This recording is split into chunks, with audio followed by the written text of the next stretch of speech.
Hi everybody, how's it going? Hope you're doing real well. I'm doing pretty good, thanks for asking. And I'm loving all the autumnal vibes that you guys are throwing off, but it's just not the world I'm living in right now. So to do this quick little tag video because I saw it and I thought, yes, I need this in my life. So I've got to say massive thanks to Jen from Mrs Hembry Reads for creating this tag. I linked to Jen's channel and her video. It's a good tag and I feel like it's important to remind people that the world has two hemispheres. Us over here, we're experiencing something completely different to you guys. I'm gonna say something a little bit controversial. I love spring so much. You know, like everything just comes to life. The greens are so vivid, the flowers are real pretty. You have beautiful sunny days. I mean, like obviously not today, but that's fine. And you can still wear cardigans and jumpers. Like it's the best.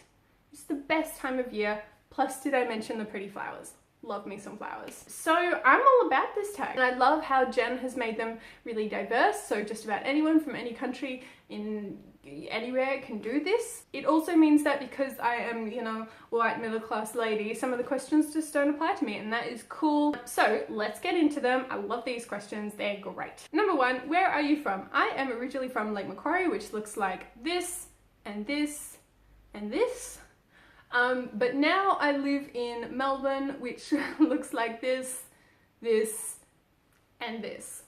Oh yeah, so that's like in Australia. I should probably give a bit more context. Okay, so Lake Macquarie is in New South Wales, which is the middle state on the side.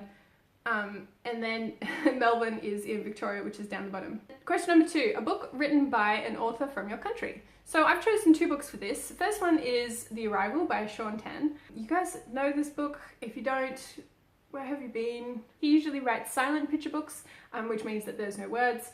And they're really beautiful. They're really beautiful guys, and I think they're really universal. The other book I want to mention is actually a play, and it's called The Summer of the 17th Doll, and it's by Lawler.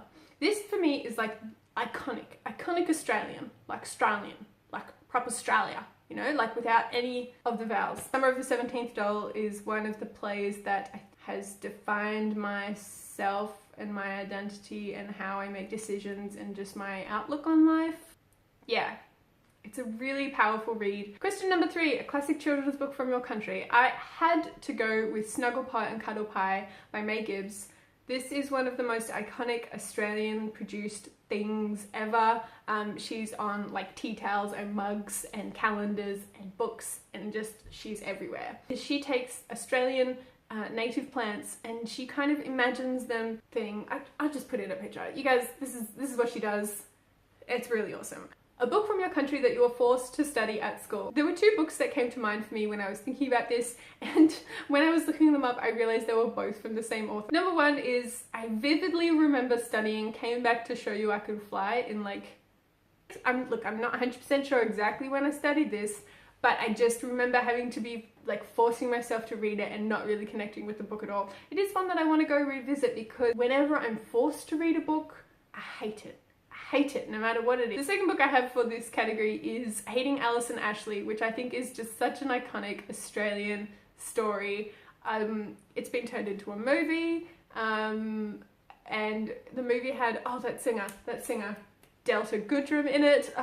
It just reeks of Australia, you know? It's great. Okay, question number five, a book that represents something that frustrates you about your country, culture. I've chosen Looking for Alibrandi by Sheer Perwick. I can't remember what her name is, and I haven't written it down, and as we've discussed previously, can't look it up. So that's fine. We are a very lucky country, and we have a lot of nice things going for us, you know, apart from all the things that want to kill you. And it means that we have a lot of people that want to live in this country too, because why wouldn't you? It's beautiful. Which means that we have a pretty diverse nation. But I also think that it's the kind of thing we like to whip out in parties and say, oh look, aren't we so diverse? But in practice we don't really do diversity very well. This is one of the things that frustrates me about Australian culture. We have so many different nationalities, so many different cultures and customs and amazing things to draw on, yet we still present this Anglo culture as the expected, as the norm. And I think what Looking for Alibrandi does and expresses to me is people are trying to almost disinherit their own culture so they can be more Australian, even though what they actually mean is like conservative Anglo. And that's just not cool. That's just not cool, guys. We've got a lot of nice things, but definitely not perfect. And we could do a lot better. We could do a lot better. In looking for Alibrandi, it was the 90s, and so, you know, Greeks, Italian, Mediterranean people were the marginalized people. Now it's, you know, pick one. Pick one. We are so mean. We are so mean, and we need to do so much better. And those are my thoughts on those things. Yeah, okay, that got a bit heated. All right, let's move on. Question number 6, a book with weather that's similar to your hometown. For this one, I've chosen All the Birds Singing by Evie Wyld. In that book, I think she does a really great job of expressing the heat and the sounds and the smells and the oppressiveness of Australian summer. And I just... Number 7, a book about a cultural celebration or festival that you feel like you miss out on. For this, I'm just going to pick every single book that has a white Christmas, like ever. We don't do that. On some level, I feel like I'm missing out on this whole like dreamy white Christmas with a roast. And that just, even just saying that makes me feel sweaty. I can't imagine why you would want to cook and sit by a fire around Christmas time. Just like, what? I feel underrepresented in the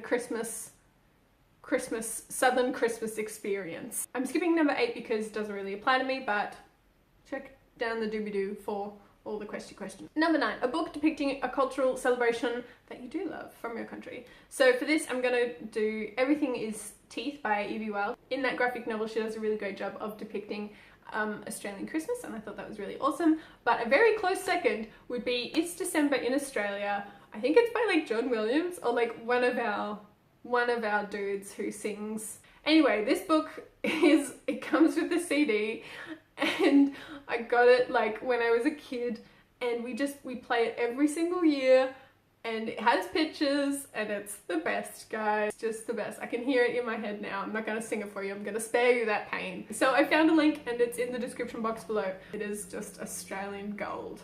Gold, my friend. Number 10, something that you wish the rest of the world understood about your culture. Had to think about this one, but something that, like, not everything wants to kill us, right? You stay away from those things because you're not a stupid person, but you do always have to check your shoes for spiders. I know that at my family's place in Lake Macquarie, we keep our shoes outside, which now that I'm saying it out loud seems like a really stupid idea. And you have to check your shoes for spiders. You just like whack them together, bang bang, tip them upside down, see if anything comes out, you're good. Other than that, what does that... I mean, we don't ride kangaroos to school, but I feel like you're smart enough to know that. I did, however, go to a school opposite a park that had kangaroos in it. That was the thing. But I mean, as you might have guessed from the pictures of Lake Macquarie, it's rural. If you've got a question about Australia, or you just want to like clear anything up, clear up any misconceptions, pop it in a comment below. I will sort you out, my friend, because you know, it's you know, we help each other out, and I can't really think of how we're misrepresented. That was the It's Not Fall tag. I hope you liked it. I'm going to tag a couple of people in the description box below, but if you live in the Southern Hemisphere, consider yourself tagged, my friend, because we need to spread this love. I hope you guys are all having a great day, and I will see you guys next time. Bye. Worst. Oh, God. Okay.